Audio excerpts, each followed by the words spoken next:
Good evening, folks, and welcome to another episode of Wayne's World of Science and Technology. And this is a Warhat episode, so excuse me while I dig it out. Yeah, I want to talk about some neat science. There's some really decent stuff going on down in South Africa right now in paleoanthropology, but the war in Ukraine still drags on, which I guess isn't all that surprising.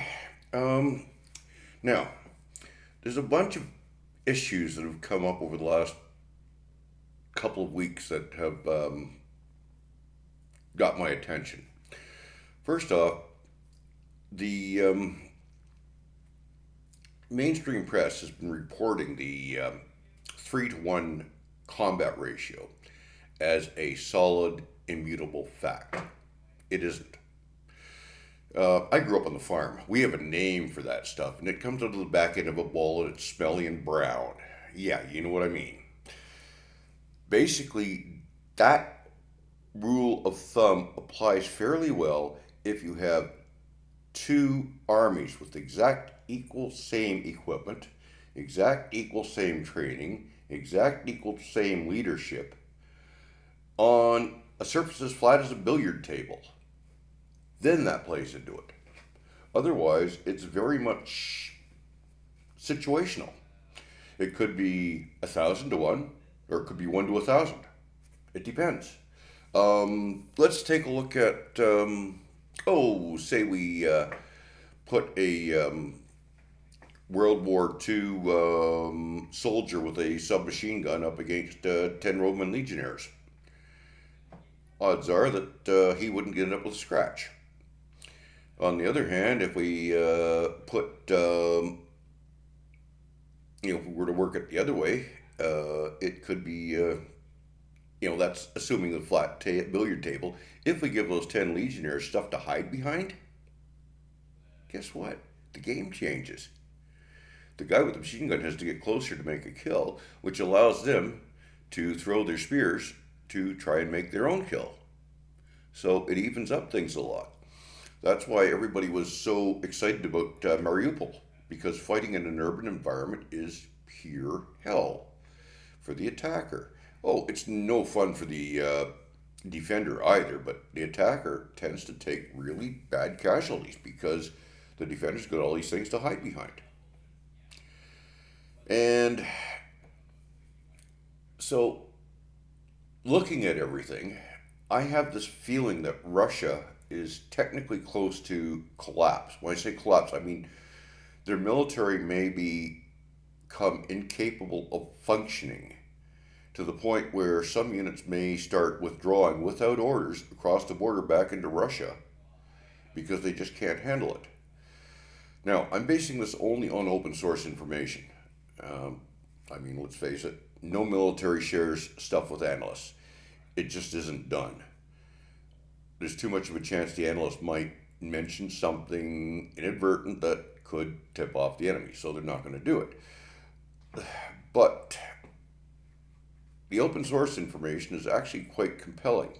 Did you know that Orenskip, the website, which is linked in the video description, has a list of 3,709 Russian pieces of equipment which have been downed? Now, okay, yes, some of them have been UAVs, less than 50. A lot of the rest, well, they're bigger, considerably bigger than a UAV. We're talking vehicles that probably had two or more people in them. The average Russian tank, is 3 people. You hit the turret on a Russian tank and it pops the turret, all 3 people inside are probably dead. Unless they got really lucky and managed to get out very, very fast. And I would not want to bet on anybody's chances of that.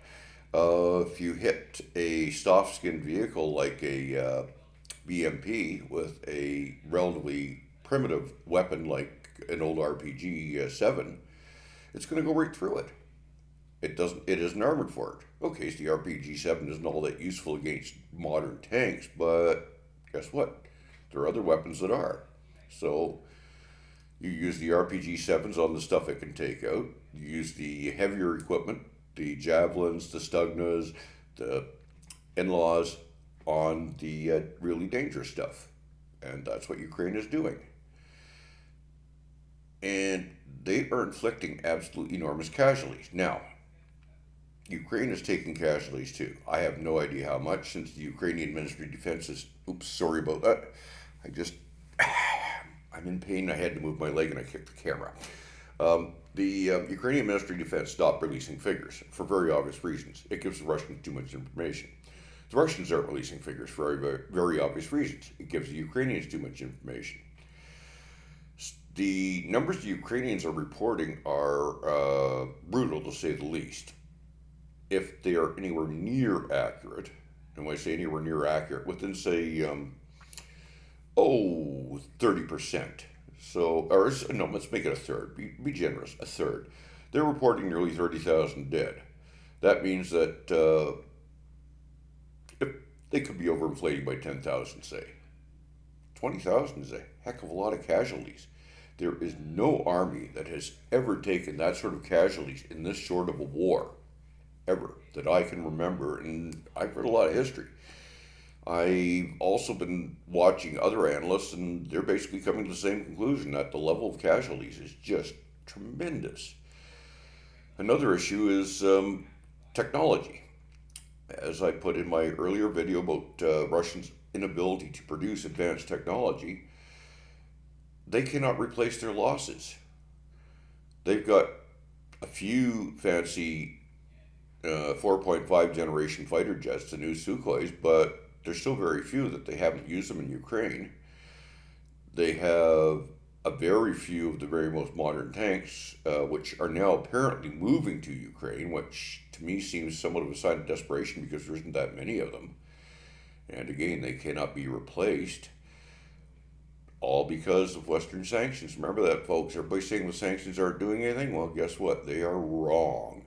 The sanctions have crippled the Russian military. Not immediately, but every single thing they lose, they cannot replace. And that hurts immensely. Another thing to consider is the Ukrainians have been hitting the Russian logistics. Now, logistics isn't as sexy as taking out a tank. I mean, taking out a truck full of fuel doesn't seem that big, right? But that truck full of fuel is probably hauling enough fuel for a couple dozen tanks. So all of a sudden you've got a couple dozen tanks that aren't moving. Think about it. Yeah, that's what the Ukrainians are doing. They're going after food, fuel, and where possible, they're also hitting convoys that are carrying new recruits because, well, the fewer troops that get to the front, the fewer troops that they have to face. Now, I don't know what the Ukrainian plans are. I don't know what the Russian plans are. And quite frankly, I rather suspect that neither side really has any solid clue of what's going on the ground. Information lag is a killer, but I strongly feel that Russia has been hit so badly so far that their military is literally on an edge, and only a slight push could push it off that edge. Can Ukraine deliver that push? I have a feeling they can. That's based on morale. The Ukrainians who I've seen posting online have been, how should I put it, exceptionally upset about the continued invasion. They didn't like it when it happened when it started in 2014, and the continuation in 2022. And yes, it started in 2014, folks. Since Putin wasn't pushed out of Crimea and the Donbass, he figured he'd try and grab everything, which for an authoritarian is the correct move. For everybody else, it's a bad move. But, well, for the authoritarian, if everybody else gets ready and stands up to him, it's a horrible move. Ask any number of authoritarians who've gone down over the ages because they annoyed too many people and got hit by a coalition. And that's what's happening to Russia right now. They've annoyed too many people. Okay, Canada isn't fighting them, the US isn't fighting them, the UK isn't fighting them, but we're sure as heck supplying weapons.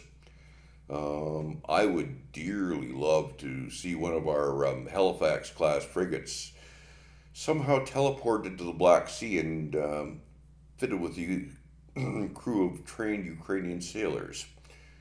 In case you guys don't know, the Halifax class frigate is about half the size of the Moskva, but unlike the Moskva, it would not have sunk. Why not? Because the Halifax class frigates have had regular upgrades to their electronics, and they are as close to current as being possible on sensors. Anything coming in, they would have caught. And they also have what I consider a better close-in weapon system. But hey, that's my personal take on the specifications. I have to admit that they are a bit over my head, but it looks to me like the Canadian one is better. And said I know that the way our ships are set up and the way that things are designed, we design for safety a lot. The idea being that you can build a ship that'll take a couple of years. You cannot train an experienced crew in a couple of years. No. An experienced crew, 5 to 10 years. That's what you need. And, well, unfortunately, Ukraine doesn't have that, and we can't teleport to Halifax class there. And, well, yeah, it's a dream. It would really give the Russians a headache in the Black Sea. They'd be out of submarines in no time. But, yeah, I cannot see how Russia can last. It just does not make sense. They are frittering away strength, making what I consider spectacularly stupid attacks. I mean, you, pardon me, but you do not attack a fortified position head on. That is, oh, it is just so brutally bad. You're going to die. Well, a lot of people did die. And of course, the top bosses in Russia aren't, but and they don't care. But they're going to care when they don't have enough troops left to fight, and they are heading toward that point. Remember, they started off with less than 200,000. I've heard ranges from 150 to 190, so I'm going to give them 200,000. Assuming the Ukrainians are correct at 30,000 troops dead, that means they've lost a nice chunk. Now, if you take the injured figure as being another 30,000, most people would take it as higher, but let's say 30,000, because a lot of people who will be injured will be, be minor injuries, and they'll be able to return to the battle fairly soon. Okay, so you've got 60,000. 60,000 out of 200,000 leaves you 140,000 left. Okay? Then there's the missing 100,000 soldiers. Ah, you didn't notice that. Ukraine appears to have misplaced 100,000 troops. Yeah, they have. These are all troops that were recent military service people who were called up at the start of this in 2022. And some of them have gone to the front, yes, the ones with who left the military in the last year, but most of them, well, they went into training. Okay, so you've got some people for 2-3 years out. You can blow the rust off in a month. So where'd they go? Yeah, just think about it. Where are they? If I notice this, you can be damn certain that the folks in Russia did too, and that they are worried sick. Or at least they should be if they've got any brains. However, that is open to debate, since the entire set of moves starting in 2014 was sheer and utter stupidity in my opinion. But hey, I actually believe in the rule of law. Certain other people don't. Anyway, that's my take for today. Thanks for listening, folks. And sorry you don't get to see low-key nighties over on the bed snoring up a storm. Yeah, it's 2:30 in the morning and I'm cutting a video. I'm insane. What can I say? Have fun. Goodbye.